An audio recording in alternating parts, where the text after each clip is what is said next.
Olá, bom dia. Nós iremos iniciar com a parte conceitual dos nados, dos tipos de nado, certo? E vamos falar sobre os componentes de cada nado. Para essa primeira aula, eu escolhi falar sobre o nado de crawl, né? O nado livre, que a gente chama. E nós iremos abordar alguns conceitos, né? Então, por exemplo, o primeiro deles é qual a posição do corpo que eu devo manter, né, para executar um bom nado. Então, nessa primeira figura em preto e branco, vocês podem visualizar um bom alinhamento corporal, como seria, né? A mão, né, aqui na parte superior, alinhado à cabeça, alinhado ao tronco, quadril, joelho e pé. Então, nessa primeira figura, nós conseguimos entender como seria um bom alinhamento corporal, certo? Na figura ao lado, nós podemos entender e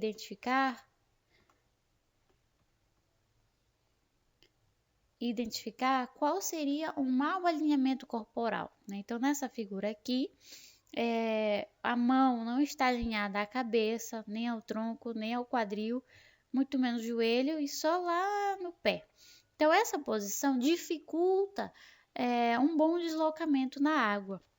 Na figura ao lado, nós podemos identificar uma visão lateral, né, de como seria esse bom alinhamento corporal. Então, os braços, as mãos estão alinhadas, estão no mesma plano da cabeça, que está alinhado ao quadril. Ninguém está aqui com a cabeça mais torta, um quadril para um lado ou para o outro, né? Bom, sobre a movimentação, né, dos braços e pernas, vamos falar primeiro das pernas. Os membros inferiores, eles ajudam a gente a obter um bom equilíbrio, ajudam a gente a conseguir sustentar o corpo na água e realizar a propulsão, ou seja, o seu deslocamento na água. Então, como seria essa pernada?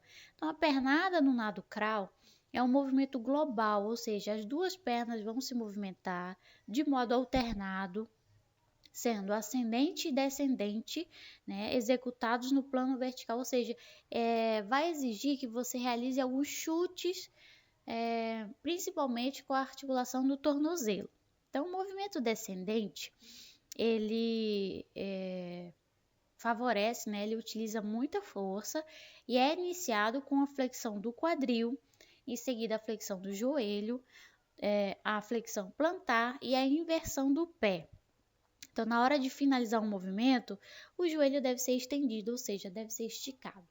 Para essa primeira atividade dessa aula, eu peço para que vocês pesquisem o que seria a flexão de quadril, flexão de joelho, flexão plantar e a inversão do pé. Por quê? Esses termos, assim como outros que eu irei falar nas próximas aulas, vão ser essenciais para que vocês consigam entender como realizar esse movimento, certo? Então, eu peço que vocês pesquisem o que seriam esses termos que eu comentei agora para vocês. Bom, sobre a braçada, as duas, né, as braçadas são alternadas e são responsáveis pela maior força propulsiva no nado crawl, né? E os movimentos são cíclicos. Você faz uma braçada, inicia outra, faz uma braçada, inicia outra. Então, você só vai finalizar quando realmente acabar aquela prova, né? A movimentação global é de uma circundução alternada antero-posterior. Então, o que isso quer dizer? Você vai girar o braço na sua totalidade, né? Como se você estivesse fazendo um círculo com o seu braço, né? Começando com a parte da frente, que é a parte anterior, e indo até a parte de trás, que é a parte posterior, certo?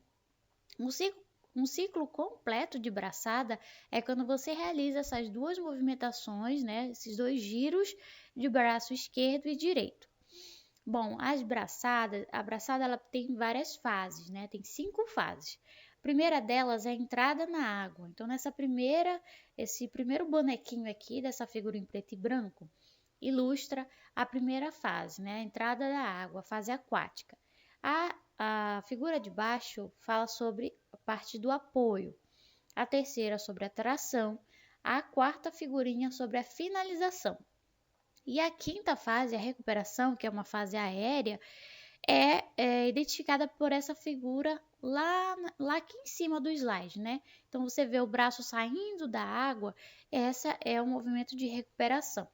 Eu irei falar sobre cada uma delas especificamente agora. Então, na primeira parte, né, a entrada da água, na fase aquática, acontece a partir da perfuração da água em um único ponto, né? Essa entrada na água precisa ser à frente do seu corpo, né? À frente da cabeça e é iniciada pelos dedos, seguido pela mão, depois o punho, antebraço e braço. Então a mão ela deve ficar com a palma ligeiramente voltada para fora também. Em seguida, nós temos a fase de apoio, que é quando a mão já entrou e o cotovelo está começando a iniciar uma flexão, então ele está começando a dobrar. Nessa fase, o nadador vai buscar um apoio para iniciar a tração do movimento eficiente, ou seja, a fase de realmente puxar a água. Então, a fase aqui de tração, a fase seguinte, vocês podem perceber que o cotovelo do nadador está dobrado a um ângulo de mais ou menos 90 graus. Então, esse movimento é a fase de maior propulsão do nado, é quando você vai executar muita força.